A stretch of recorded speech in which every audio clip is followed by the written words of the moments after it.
Not all forgotten songs were failures. Some sounded loud, conquered radio, and marked an era, but time left them behind other anthems that were played over and over again. Today we revive 10 rock gems from the 80s that deserve to sound powerful once more. Let's begin. Number 10, Wanted Dead or Alive by Bon Jovi.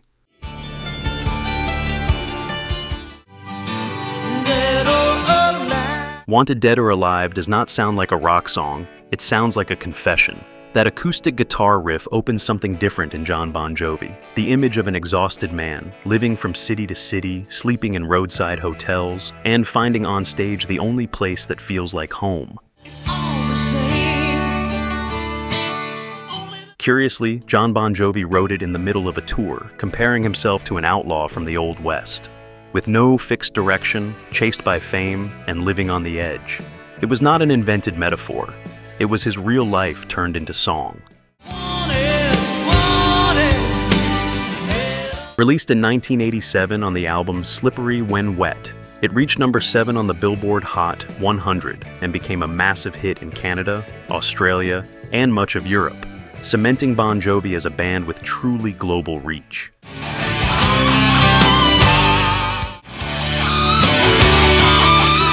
And even so, it always lived under the shadow of Livin' on a Prayer, the anthem that swept everything away that same year.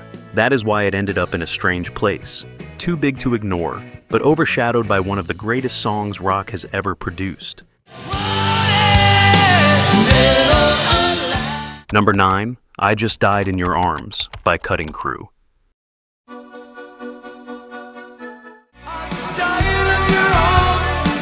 There are songs that grab you from the very first second and never let go. I Just Died in Your Arms Tonight is one of them. The kind of song that plays at 2 in the morning when you cannot sleep. That synthesizer intro and Nick Van Eady's voice turned it into a power ballad that defined the 80s. Nick Van Eady wrote it after reconnecting one night with his ex-girlfriend, knowing it was a mistake. That feeling of wanting something that should no longer exist, of standing in front of someone and knowing you should leave but cannot, was forever captured in every verse. Released in 1986 in the United Kingdom, it reached number 4 on the British charts. The following year, it reached number 1 on the Billboard Hot 100 in the United States, staying 13 weeks in the top 10. An extraordinary achievement for a debut band.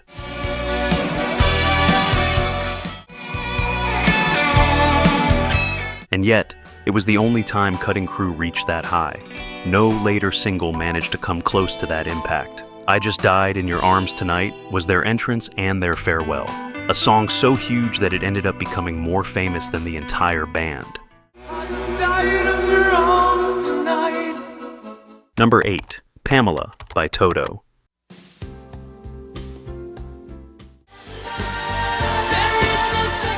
Pamela has the kind of melody that settles in your chest and does not leave. An arena rock ballad with bright keyboards and Joseph Williams' voice carrying the weight of a love that refuses to let go. Like that night at a fair, with the lights spinning and a couple that no longer knows what to say to each other.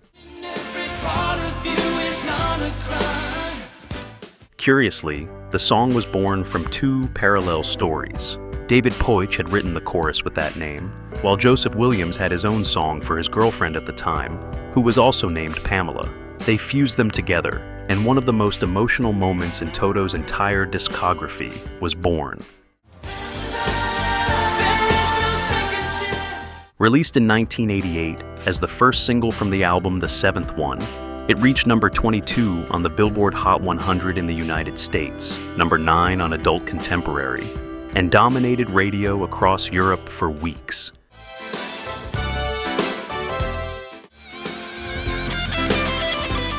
And yet, it always lived under the shadow of Africa, the anthem that defined Toto forever. That is why Pamela remained in that strange place. It plays in the car at night, and suddenly you cannot speak anymore because it says exactly what you never knew how to say. Number 7, Beds Are Burning by Midnight Oil.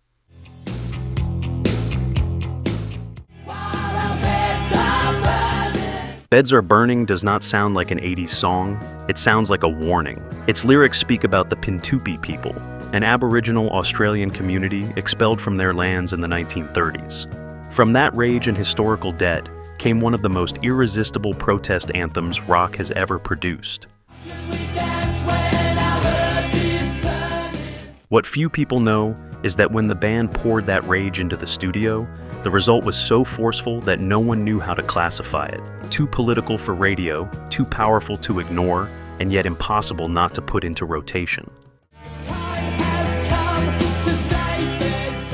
Released in 1987 on the album Diesel and Dust, it reached number 1 in New Zealand and South Africa, number 6 in the United Kingdom, and number 17 on the Billboard Hot 100, becoming the great breakthrough for a band that was unknown outside Australia.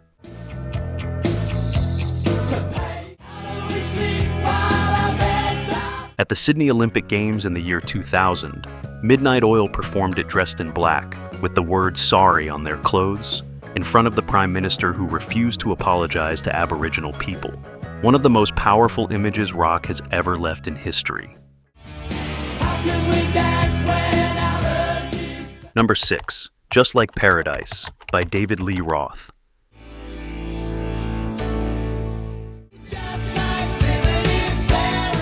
In 1988, David Lee Roth had everything against him. He had just left Van Halen, and the whole world doubted him. Just Like Paradise was his answer, a song that was born when Brett Tuggle recorded a melody on a cassette and brought it to him without knowing he was about to write history.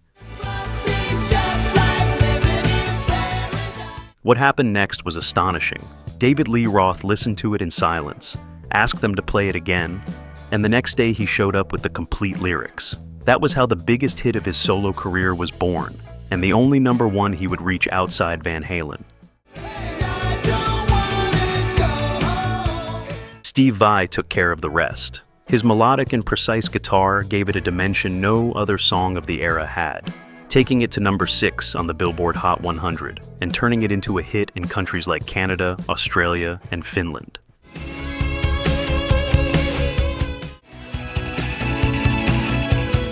Decades later, it remains proof that David Lee Roth was much more than the singer of Van Halen. But the shadow of Jump was always too big. That is why, when Just Like Paradise plays, you cannot stay still. It is the kind of song that reminds you why you fell in love with that special person. Number 5, Don't Dream It's Over, by Crowded House.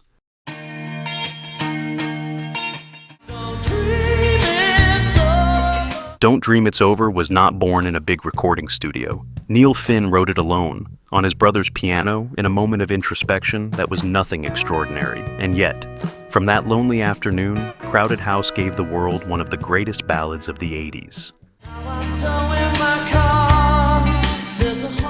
What few people know is that Capitol Records did not want to release it. It was too soft for the band's sound, and they bet on other songs first. When they finally released it as the 4th single, no one expected what happened. It became the biggest song of their career.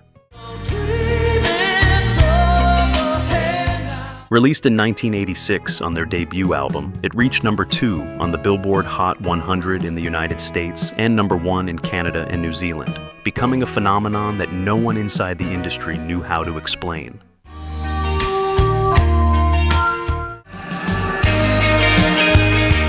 Almost 4 decades later, it remains the anthem of those who do not give up, of that man who works non-stop, who carries the weight of the day on his shoulders, and who finds in this song exactly what he needs to hear to keep going.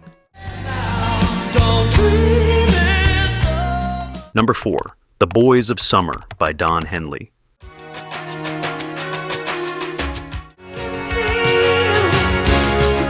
The Boys of Summer sounds like the end of something. That guitar that opens the song, the keyboards that wrap around everything.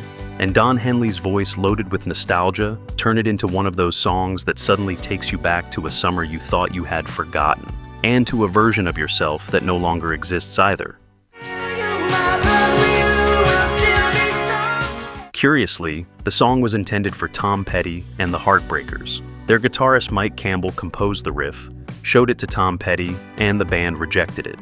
The demo reached Don Henley almost by chance, And he bet on the song, wrote the lyrics, and turned it into the biggest hit of his solo career.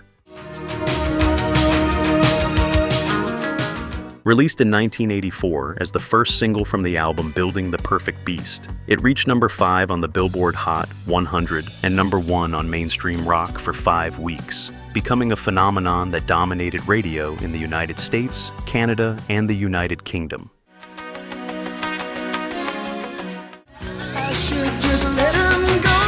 Decades later, it remains the perfect anthem for the end of summer.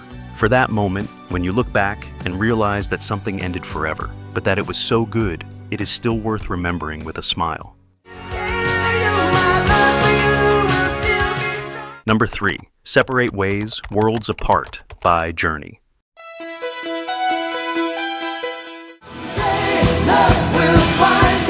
Separate Ways, Worlds Apart does not sound like a rock song. It sounds like an open wound.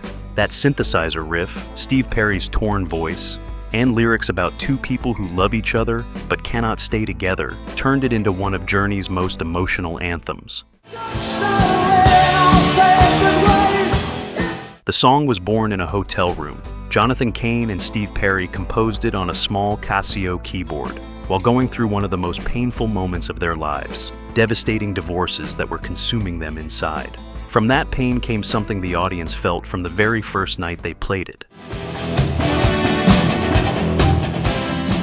Released in January of 1983 as the first single from the album Frontiers, it reached number 8 on the Billboard Hot 100 for 6 consecutive weeks and number 1 on mainstream rock for 4 weeks, cementing Journey as one of the biggest bands of their generation.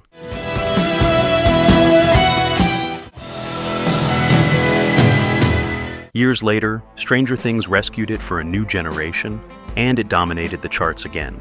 Because there are songs that do not age, they simply wait for the exact moment when someone truly needs them. Number 2, Burning Heart by Survivor.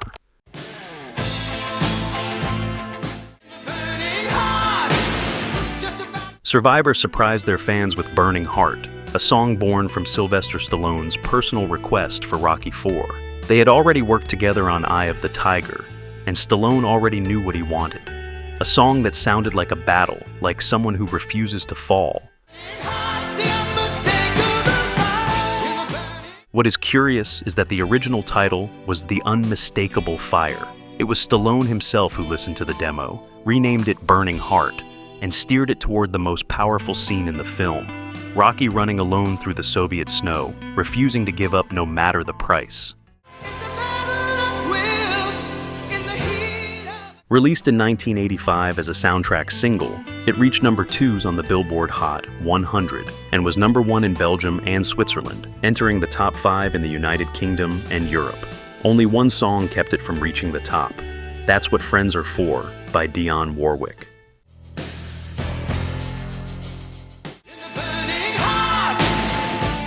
Decades later, it remains the anthem of those who do not give up, of those who work in silence, train alone, and know that effort has a price, but also a reward.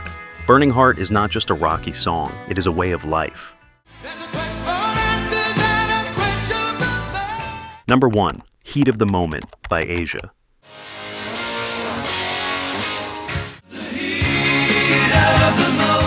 Asia surprised the world in 1982 with a debut album no one expected.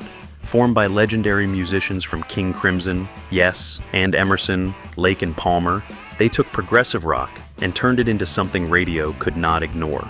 Heat of the Moment was their calling card. What few people know is that it was the last song written for the album, and it almost did not make it in. John Wetton arrived with a chorus closer to folk than rock. Jeff Downes had an unfinished verse progression. They joined them together at the last moment, and without knowing it, they had created the biggest song of their career. Released in April of 1982, it reached number 4 on the Billboard Hot 100, number 1 on mainstream rock for 6 weeks, and was a hit in Canada, Switzerland, and Germany, while their debut album became the best-selling album of that year in the United States.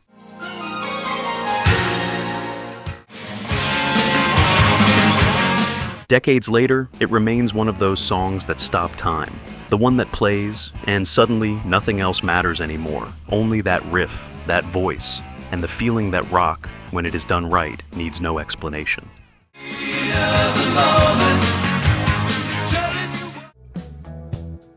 Here ends our journey through 10 songs that deserve more credit than they received. If you made it this far, you already know what good music is made of. Thank you for joining me. I'll leave you 2 more videos so we can keep going. I'll see you there, my fellow rock friend.